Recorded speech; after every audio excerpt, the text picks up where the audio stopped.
I feel about vaccines like I feel about tests. This is going to go away without a vaccine. It's going to go away, and we're not going to see it again, hopefully, after a period of time. I think great progress is being made by Johnson & Johnson, by Oxford, and some others. NYU, I see, is very advanced. But if you don't get it, this is going to go away at some point.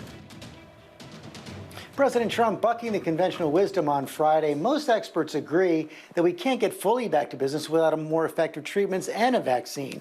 And we're joined now by two top executives working on that.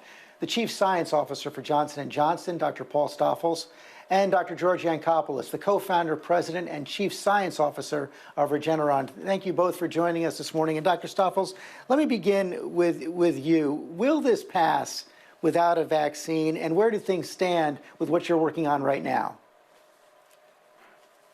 Well, we all hope it will pass without a vaccine, because that would be great if the disease goes away very quickly. But we don't think so. It's now spreading around the world so fast and so significant that we need a vaccine to control it. Where are we? We are preparing clinical trials. We are fully in upscaling, and we start clinical trials in September, and hopefully have data by the end of the year, as well as now working towards 1 billion vaccines for next year. So we are upscaling manufacturing, and we start producing later in the year with the aim to deliver 1 billion vaccines next year. So that's all next year. Is there any possibility that the hope that the president had called for earlier in the week, that there could actually be some kind of an effective vaccine in 2020, is that realistic at all? Well, clinical trials will need to be done to show that is effective, and that will take some time.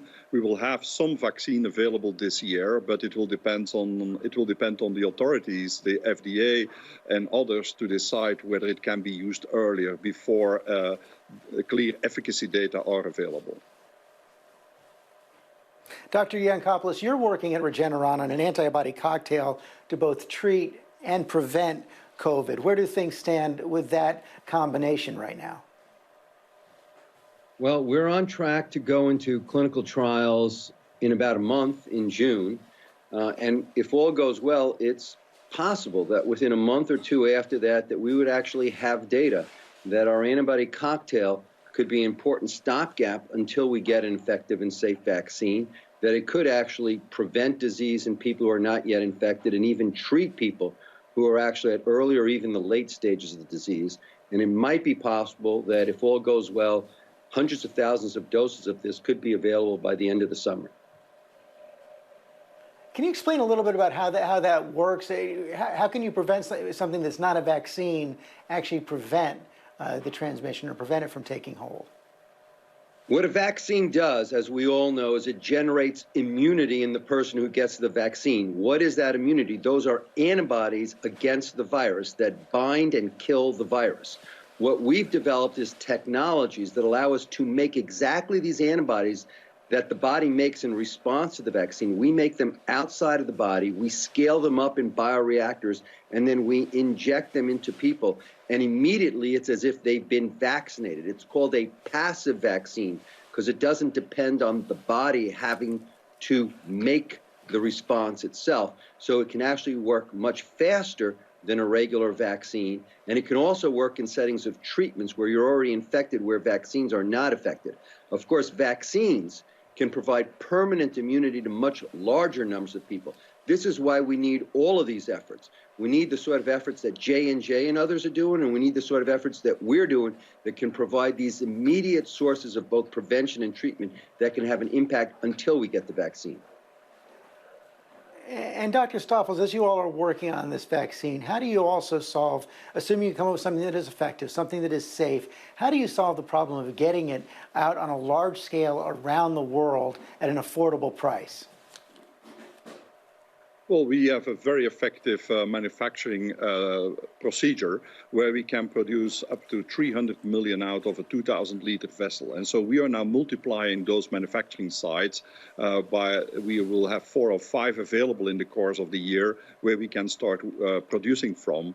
And that will give more than 1 billion vaccines in the course of next year.